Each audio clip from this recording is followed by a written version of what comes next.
fanfare here in Indy. They're ready to go as the Colts get set to match up with the Jacksonville Jaguars. Here we go. The final week of the NFL season. Week 17 is underway. And that one will bounce out of the back of the end zone, so we will start here at the 25.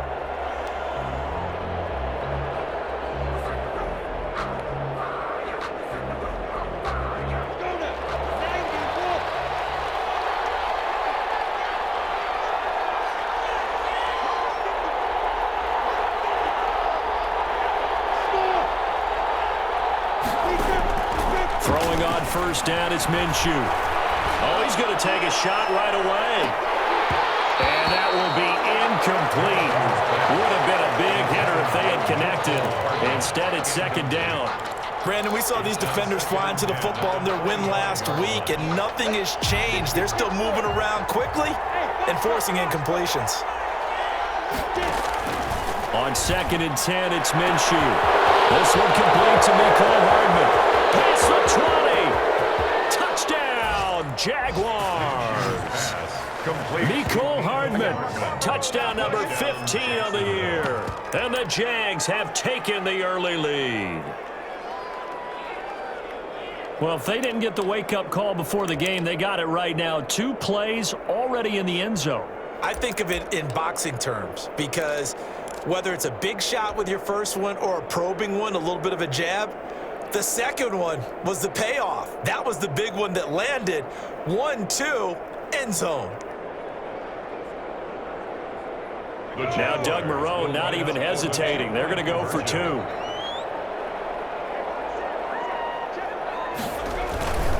They'll try and run it in with Bell.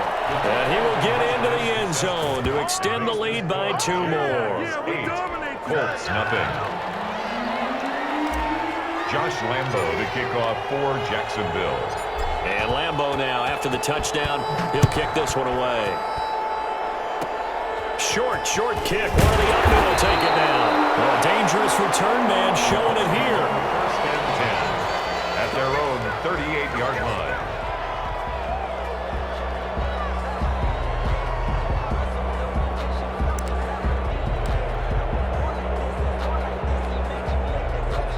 So here's a 1st and 10 at the 38.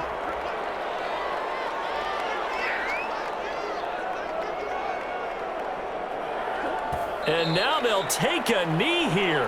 And my partner now is speechless, and so am I.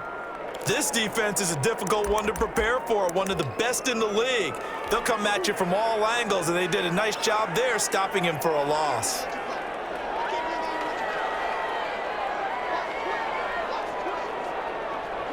And down to a knee. Well, that's one option.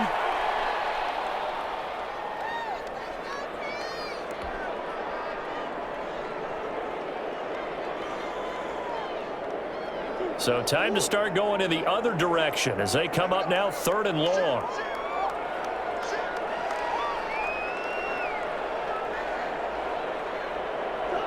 And a curious play call here, to say the least. Thought it might be a trick, but no, he actually goes down to a knee.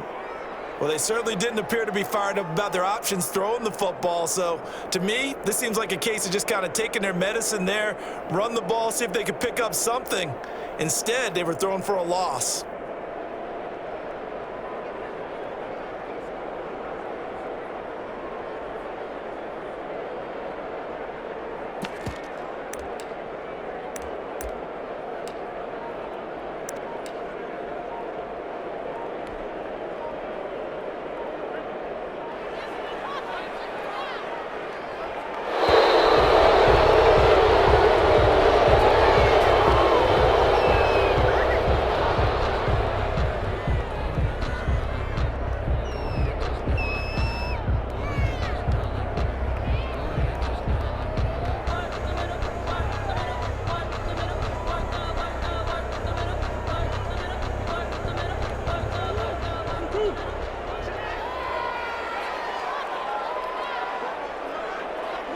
And on 4th down, they come up and take the knee. Well, that, my friend, I guess is the definition of a head-scratcher. 4th and long, this stage of the game, What were they doing? I just have to believe that he looked at the situation, still in the first half, decided if there was a time to be aggressive, now was it, because there's still time to make up for it if things don't go right. Of course, a lot of questions on this one, and look, I want to go for it as much as anyone. But 4th and long? Yeah, I don't think I would have there. That one seemed a little bit on the irrational side. Fans might be a little angry at that one.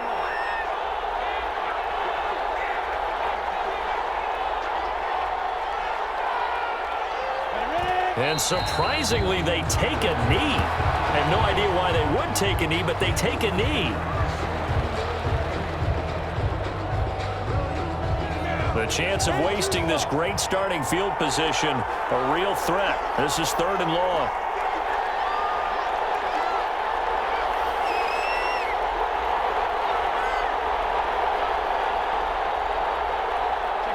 And down to a knee. That's one way to call a play.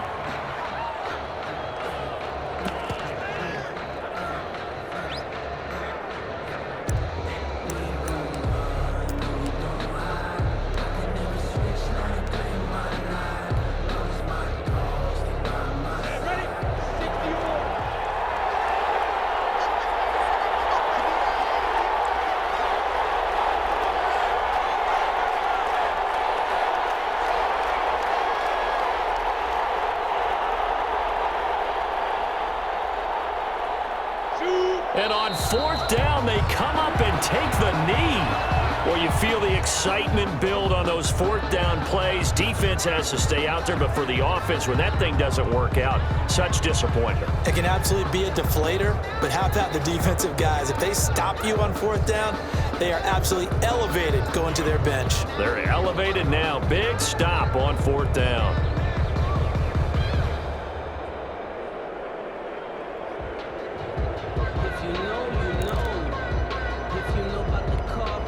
The Indy offense at the line and set to go. And this offense last time turned it over, went for it on 4th, didn't get it. They're lucky, though, because no points against the team on the board, but we'll see how they respond. Yeah, they've got to give a lot of credit to their defensive teammates, don't they? They had their backs on that last series, and because they did so, that allows the coach to still stay aggressive on offense and maybe go for it again in a similar situation. I was going to say, maybe makes that offense feel good when you know you've got a defense making stands like that. Yeah, that'll loosen up things a little bit, won't it? Maybe you'll play a little bit better the next time you have the ball.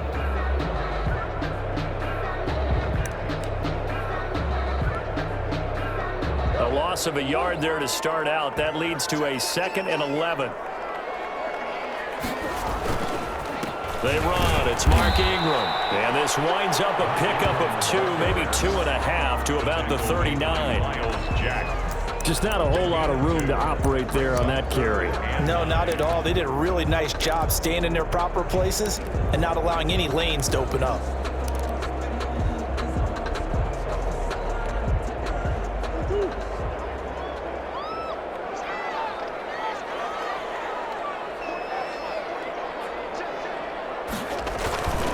On 3rd down, Mark Ingram.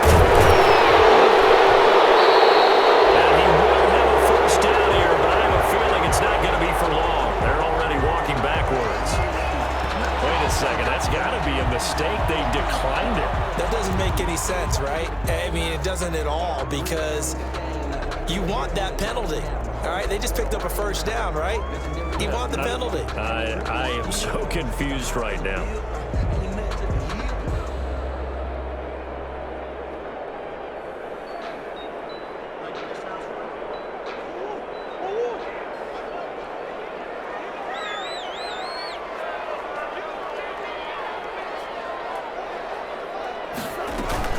After the penalty, it's Ingram. And that play goes nowhere. Taken down, losing yardage at the 50, right at midfield. He'll lose a yard there, and it's 2nd and 11. I know that it's hard to believe that when we talk about an Ohio State product as Devon Hamilton is, that we might actually call him underrated. But the Jacksonville Jaguars knew they needed help inside on the defensive line when they went to the draft. They found him in the 3rd round, and he's got free agents Rodney Gunner and Al Woods who have joined the team, and they'll help this young man develop. One of the better players I saw that didn't get the rating that he probably should have gotten, probably because Ohio State was blowing so many people out. He didn't stay on the field as long as others. And he'll go down, but not before getting this inside the 30. Last play, they got stuffed at the line. Different story here, over 20 yards. One quarter down, 8-0 the score. Colts, nothing.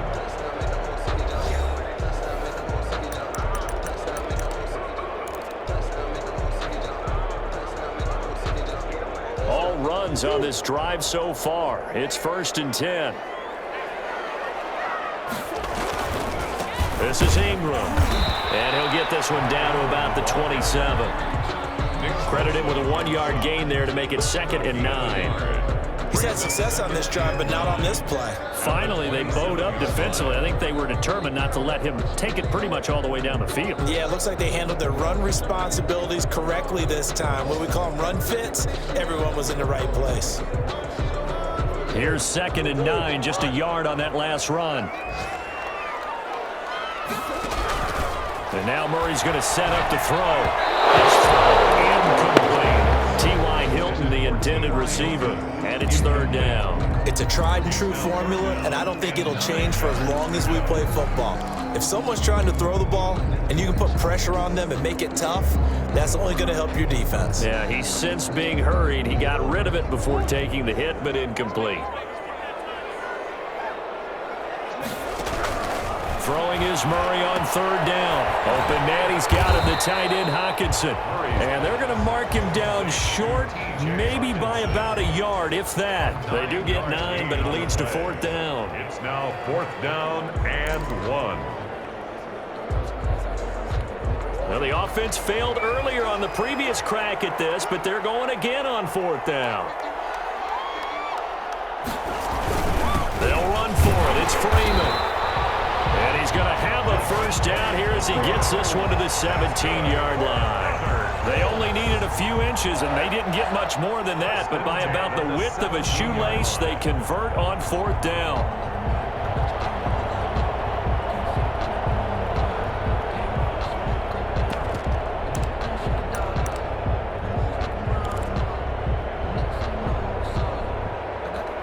The 4th down run successful. Now they look to pay it off on 1st down.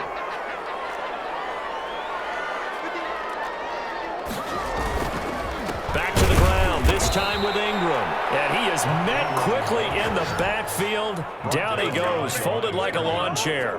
2 yards the loss, 2nd and 12. At the Jaguars' 19-yard line.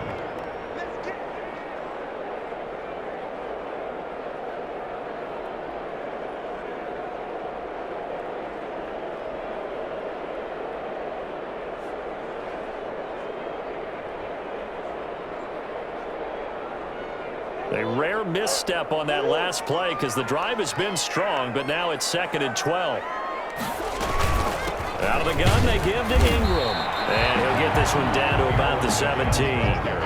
It's a gain of maybe 3, but it's going to leave him with still about 8 or 9 to go on 3rd down. Brings up 3rd and 10.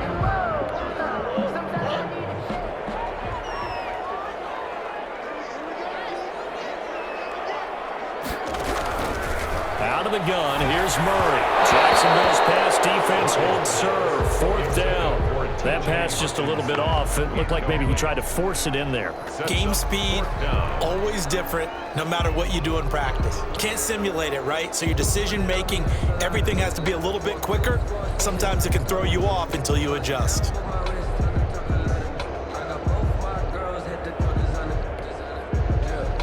Rodrigo Blankenship for the Colts field goal.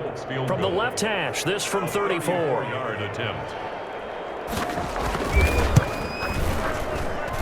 Blankenship's kick is good. And they get on the board, trailing now 8-3. So they get 3, certainly hoping for 6 after a 13-play drive. So you console yourself on defense by saying you did your job, right? If they go 13 plays, you only give up a field goal, you did a nice job there. But here's the other part. 13 plays, you don't force any mistakes, you don't take the ball away. Maybe that's the way they should look at it. And he'll be brought down shy of the 20, so the decision to bring it out of the end zone, not a good one. 10 at their own 18-yard line. Jaguars come to the line to start their next drive. And on that last drive, Went for it on fourth, turned it over. Good job by their defense, though. They held them to 3, but this offense, they've got to be a little bit better, a little bit more careful here. And sometimes when you see these calls on fourth down, when they decide to go for it, it's not necessarily the coach saying, I believe in my offense. Sometimes the coach saying, I believe in my defense. I can afford to go for it here, because if we don't get it, I don't think we'll give up more than 3, and that's exactly what happened. You think that factored in? I do. I think that he had that in his mind going into the game, that I'm going to be aggressive on offense because I know I've got a defense that can hold up their end. That's an excellent play by the defender. He diagnosed that one, closed quickly, and helped force the incompletion. So after the second down incompletion, they'll come up now against a 3rd and 6. Eifert has it. And they're going to have this across midfield and inside the 45. 33 yards that time. Oftentimes now, offenses aren't nearly as precise as days gone by. They just tell receivers, find an open patch of grass and let the quarterback find you. And that's exactly what they did on that play. First with the pass through the air, nice chunk of yardage there, and then additional pickup with his legs after the catch.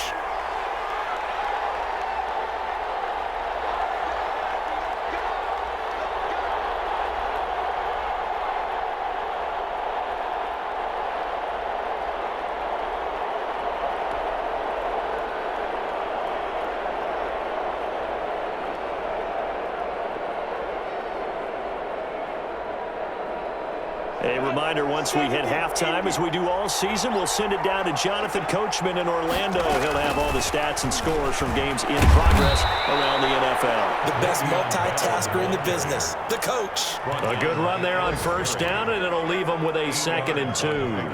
Brings up 2nd and 2 at the 36-yard line. Now Minshew. The Colts are going to get him. Down he goes. That's sacked by the DN, Danico Autry. And that's their first sack of this game, but how about last week? 6 sacks, great coverage downfield, which helped that pass rush. They are really working in sync right now.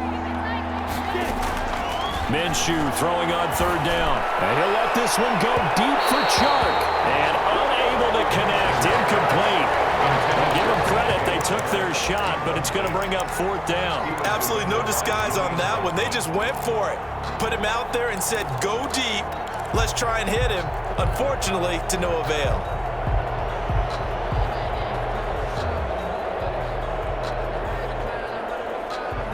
They failed once in this spot earlier, but the offense will stay out to go for it on 4th down. Minshew sets to throw. It's complete. Swings it out to his running back. The Jags come up empty on 4th down. And the Colts are going to take over with a football. On downs.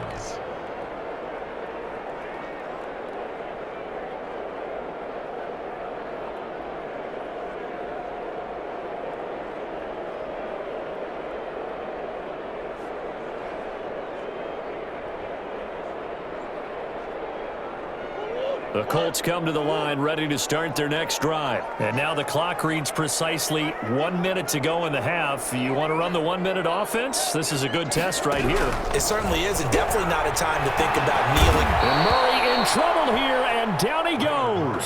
Josh Allen in there to get him. Sack number 14 for him on the year. You've called plenty of games in your career. Do you believe in momentum, my man? I do, and I think we're seeing it right here. Oh, there's no doubt about it. The run that he's been on. How about that? 3 sacks in a game a week ago, and another one right here. Oh, he's feeling it in a big way. Got to imagine the pass rush will be equally intense here on 2nd down following the sack. It's 2nd and 18. An option run with Ingram. And he'll just keep 2 hands on the football as he'll be taken down after a short pickup. The Colts going to use the first of their timeouts as they stop it with 16 seconds to go in half number 1.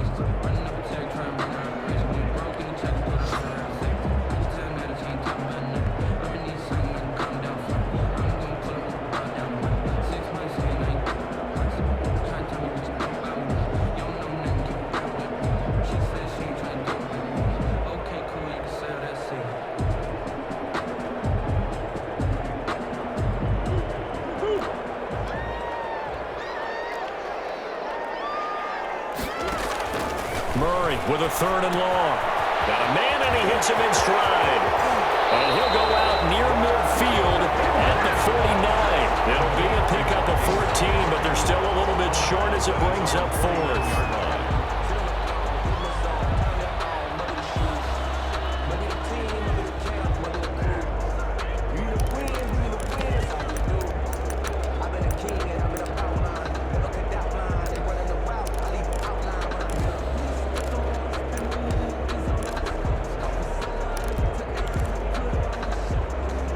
And how about the call here? They need 2 yards in their own territory on 4th down, and they're going to go for it.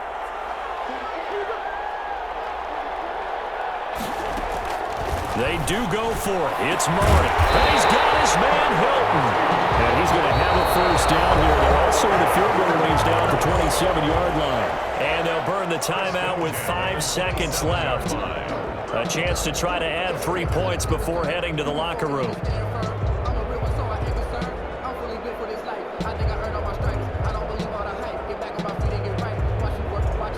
This offense finding its legs now. Here's another 1st and 10.